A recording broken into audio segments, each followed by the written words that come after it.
наврӯзи оламафрӯзро сокинони ноҳияи айнӣ бо иҷрои расму суннатҳои некаш ва бо шодиву фараҳмандии бепоён таҷлил намуданд.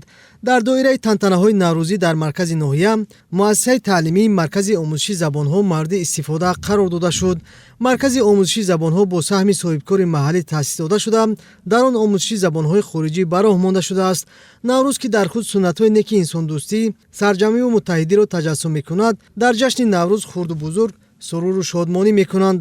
назди майдонҳои нишон ва парчами давлатии ҷумҳурии Тоҷикистон дар маркази ноҳияи айнӣ ба базмгоҳи наврӯзӣ табдил ёфта, дар растаю хаймаҳои идона бо риояи анъанаҳои миллӣ, суфраҳои наврӯзии ҳафсину ҳафшин ва таомҳои миллии хоси наврӯз, шириниҳои миллӣ, суманак, маҳсулоти соҳаи саноат, ҳунарҳои мардумӣ аз қабили қолинбофӣ, буфандагӣ, сӯзанидӯзӣ, намадбофӣ, рағзабофӣ, кулолгарӣ, зардӯзӣ, қуроқдӯзӣ, сабадбофӣ ва гаҳворасозӣ ба намоиш гузошта шуда буд. ташкили бозиҳои миллии наврӯзӣ низ ба ҷашнвора шавмати хоса бахшид. бозиҳои наврӯзӣ ва чорабиниҳои варзишӣ на танҳо як раванди шодмонӣ ва фарҳангӣ ҳастанд, балки як тарзи муҳим барои омӯзиш ва шиносоии таърихи гузаштаи халқ ва расму оинҳои аҷдодӣ ба наслҳои оянда маънидод гардид.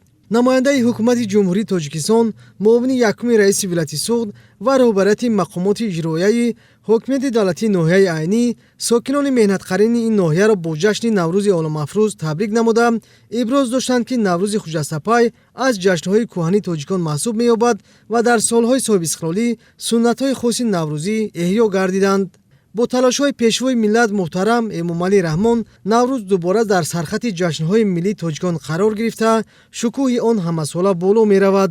асосгузори сулҳу ваҳдати миллӣ, пешвои миллат, президенти ҷумҳурии Тоҷикистон муҳтарам Эмомалӣ Раҳмон дар ин маврид баён дошта буданд, ки наврӯз барои мо баробар бо рӯзи истиқлоли давлатӣ бисёр азизу гиромӣ мебошад, зеро маҳз бо шарофати истиқлолу озодӣ мо оину суннатҳои деринаи миллии худ аз ҷумла наврӯзро эҳё намудем.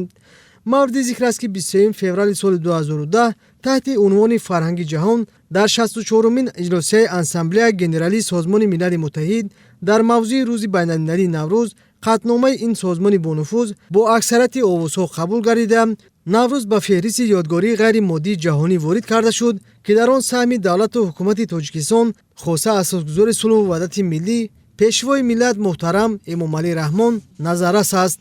дар чорабинии наврӯзӣ якчанд нафар фаъолон барои саҳми арзанда гузоштан дар корҳои ободониву созандагӣ қадрдонӣ гардиданд.